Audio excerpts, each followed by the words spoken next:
Assalamualaikum warahmatullahi wabarakatuh. Yang terhormat Bapak Irwan Indrayanto selaku Bapak dosen pengampu dan segenap rekan-rekan akademisi dimanapun kalian berada. Perkenalkan, saya Sidin Leka Salam dengan NIM 21480574 PN 17385. Saya dari program studi Aquaculture 2021. Di sini, izinkan saya menyampaikan ujian akhir semester statistika pertanian mengenai aplikasi teknik sampling dan uji hipotesis dalam pertanian.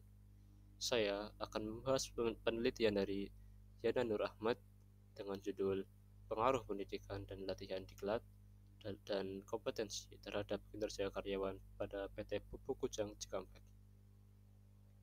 Sebelumnya, saya meminta maaf apabila dalam penyampaian suara saya kurang jelas dikarenakan saya sedang radang tenggorokan.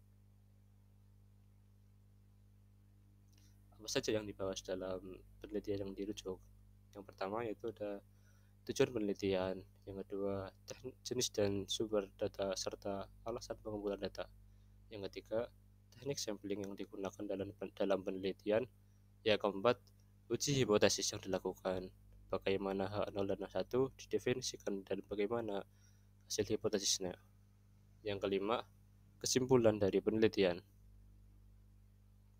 Dan selanjutnya, saya akan membahas mengenai margin of error dengan soalnya yaitu konsep margin of error dan apakah arti alfa sama dengan 5%. Jika diketahui jumlah anggota dari populasi adalah 1000, tentukan jumlah sampel yang diperlukan. Baik, selanjutnya saya akan menuju ke bagian pembahasan. Yang pertama yaitu tujuan penelitian. Ada dua. Yang pertama, besar hubungan diklat dan kompetensi karyawan.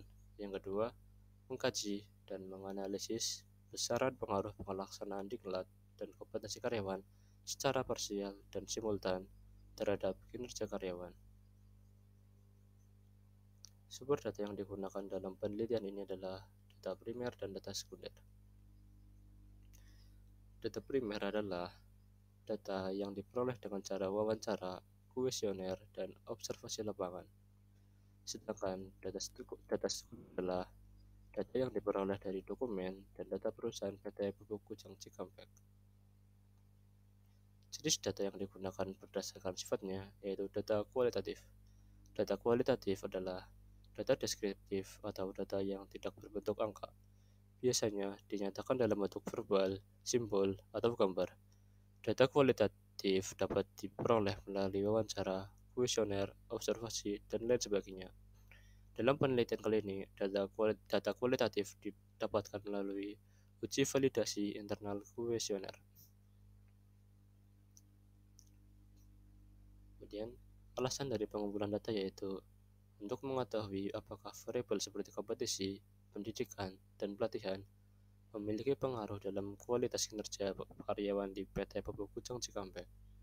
Hal tersebut ditujukan pada bagian judul pengaruh kompetensi, pendidikan, dan pelatihan terhadap kinerja karyawan pada PT Pupuk Kujang Cikampek dan terdapat pada bagian rumusan masalah. Adapun rumusan masalahnya itu sebagai berikut. Yang pertama, apakah terdapat hubungan diklat dan kompetensi karyawan pada PT Pupuk Kujang Cikampek? Yang kedua, bagaimana pengaruh diklat dan kompetensi secara parsial terhadap kinerja karyawan pada PT Pupuk Kujang Cikampek? Yang ketiga, bagaimana pengaruh diklat dan kompetensi secara simultan terhadap kinerja karyawan pada PT Pupuk Kujang Cikampek? Teknik sampling yang digunakan dalam penelitian yaitu teknik proportionate stratified random sampling dan cluster sampling. Teknik proportionate stratified random sampling yaitu pengambilan sampel dari anggota populasi yang tidak heterogeni secara acak dan berstrata secara proporsional. Sedangkan cluster sampling yaitu teknik sampling yang dilakukan dengan cara pengambilan wakil dari setiap wilayah geografis yang ada. Dari populasi 1190 orang, diambil sampel menggunakan rumus dari Taro Yamane, sehingga diperoleh besarnya sampel yaitu 300 responden. Uji hipotesis. Pengujian hipotesis dilakukan melalui uji statistika untuk mengetahui pengaruh antara jalur seperti yang tertuang dalam rancangan analisis. Pengujian atas struktur dilakukan dengan menggunakan analisis jalur atau path analysis. Path analysis ini digunakan dengan pertimbangan bahwa hubungan antara variabel dalam penelitian ini bersifat korelatif dan kasualitas. Bagaimana hubungan H0 dan H1 didefinisikan?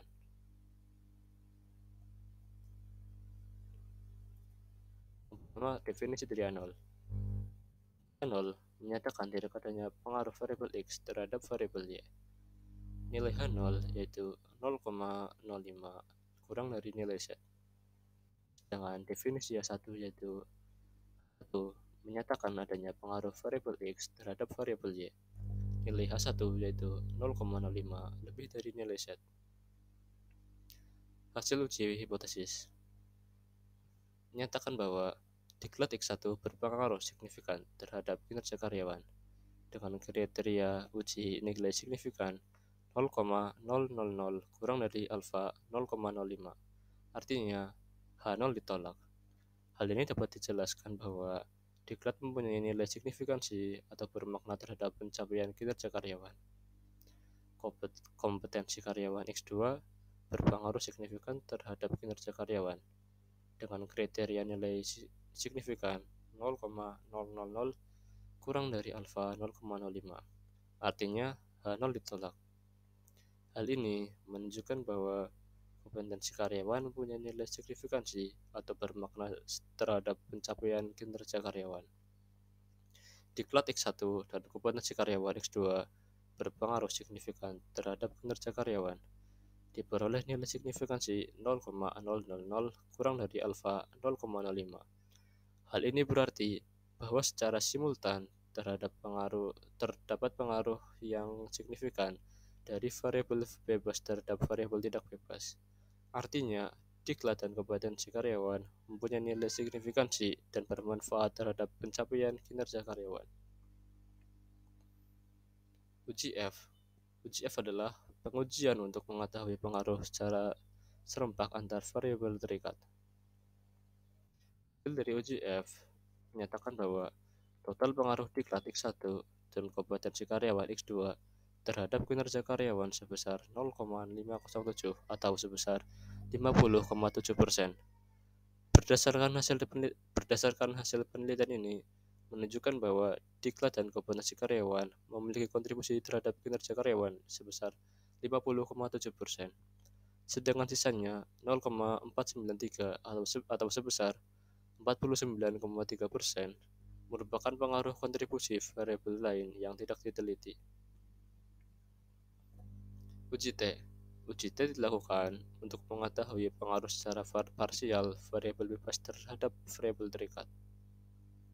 Hasil dari uji T menyatakan bahwa pengaruh parsial pendidikan dan latihan diklat terhadap kinerja karyawan yaitu sebesar 0,498 dan kompetensi karyawan X2 terhadap kinerja karyawan yaitu sebesar 0,326. Berdasarkan pengolahan data tersebut menunjukkan bahwa nilai 0,326 kurang dari 0,498, maka dapat dinyatakan bahwa diklat lebih besar dan lebih dominan memberikan kontribusi terhadap kinerja karyawan dibandingkan kompetensi karyawan. Hal ini mengindikasikan bahwa para karyawan lebih dapat meningkatkan kinerjanya dengan penyelenggaraan pendidikan dan latihan. Kesimpulan dari penelitian ini yaitu: pertama, hubungan korelasi antara diklat dengan kompetensi karyawan memiliki hubungan cukup kuat dan searah atau positif. Hal ini menunjukkan bahwa jika diklat meningkat, maka kompetensi karyawan juga akan meningkat dan sebaliknya. Yang kedua, diklat secara parsial berpengaruh positif signifikan terhadap kinerja karyawan dan kompetensi karyawan secara parsial berpengaruh positif terhadap kinerja karyawan. Berdasarkan pengolahan data tersebut menunjukkan bahwa diklat lebih besar dan lebih dominan memberikan kontribusi terhadap kinerja karyawan dibandingkan dengan kompetensi karyawan.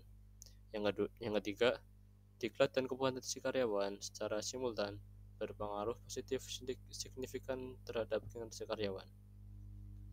Selanjutnya saya akan menjelaskan mengenai metrik margin of error. Margin of error Margin of error merupakan komponen penting dalam penelitian, statistik, dan sains. Margin of error adalah nilai yang dapat menunjukkan seberapa besar kesalahan yang terjadi saat pengambilan sampel. Semakin besar persentase margin of error, maka semakin jauh suatu sampel tersebut dapat mewakili populasinya. Begitu juga sebaliknya, semakin kecil margin of error, maka semakin dekat suatu sampel dapat mewakili populasi sesungguhnya. Margin of error sering disebut sebagai atas dan bawah selang kepercayaan. Dalam grafik tersebut, pohon estimasi atau nilai tunggal adalah statistik sampel digunakan untuk mengestimasi parameter populasi. Pohon estimasi menunjukkan keberagaman dari data sampel. Semakin tinggi pohon estimasi, maka margin of error juga akan semakin besar. Margin of error dalam grafik margin of error terdiri dari selang kepercayaan yang berada di samping kiri dan kanan dari grafik, dan poin estimasi yang berada di tengah yang diambil garis dari bagian atas sampai bawah grafik. Dan margin of error berada di antara poin estimasi dan selang kepercayaan. Faktor yang mempengaruhi margin of error. Terdapat beberapa faktor yang mempengaruhi menilai margin of error, antara lain ukuran populasi dan cara pengambilan sampel atau sampling method. Namun, faktor terbesar yang mempengaruhi margin of error adalah jumlah sampel. Biasanya, peneliti menggunakan margin of error 10%, 5%, dan 1%. Tujuan penghitungan margin of error. Tujuan dari penghitungan MOE adalah untuk mengetahui seberapa besar nilai dari data pengukuran yang dihitung dengan statistika tidak sesuai dengan kenyataan yang ada di populasi sebenarnya. Rumus dari margin of error. Nilai margin of error diperoleh dari hasil perkalian dari set score dengan standar error, yakni standar deviasi dibagi dengan akar dari banyaknya sampel. Apakah arti dari alfa sebesar 5%? Artinya, apabila menggunakan batas kesalahan 5%, maka memiliki selang kepercayaan 95%. Sebagai contoh, dari 100 populasi dengan alfa 5%, maka akan terdapat maksimal 5 kesalahan yang dapat ditolerir oleh peneliti. Jika dikaitkan dengan hipotesis tingkat kesalahan 5%, kita mengambil risiko kesalahan sebesar 5% dan mengambil keputusan benar sebesar 95%. MOE 5% bisa digunakan pada bidang pendidikan, sosial, dan ekonomi. Kemudian, apakah arti dari alfa sama dengan 5%? Jika diketahui jumlah anggota dari populasi adalah 1000, tentukan jumlah sampel yang diperlukan. Berdasarkan persoalan tersebut, dapat kita pecahkan soal tersebut menggunakan rumus Slovin, di mana rumus Slovin yaitu n kecil sama dengan n besar per 1 plus n besar E kuadrat, di mana n kecil yaitu ukuran sampel, n besar ukuran populasi, dan E merupakan toleransi kesalahan. Dari soal tersebut, kita tahu bahwa nilai n besar yaitu 1000, dan nilai E yaitu 5%. 5% dapat dijadikan menjadi angka desimal yaitu 0,05. Kemudian nilai-nilai tersebut dimasukkan ke dalam rumus sehingga didapatkan cara perhitungannya, yaitu n sama dengan 1000 per 1 plus 1000 dikali 0,05 angka 2. Jadi 1000 per 1 plus 1000 dikali 0,025. Kemudian 1000 per 1 plus 2,5. Kemudian N sama dengan 1000 per 3,5.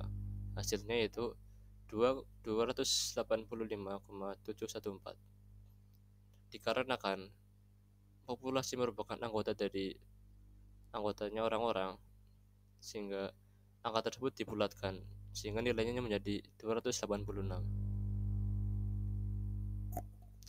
Sekian presentasi dari saya. Apabila punya kesalahan dalam tutur kata, saya mohon maaf dan saya ucapkan terima kasih.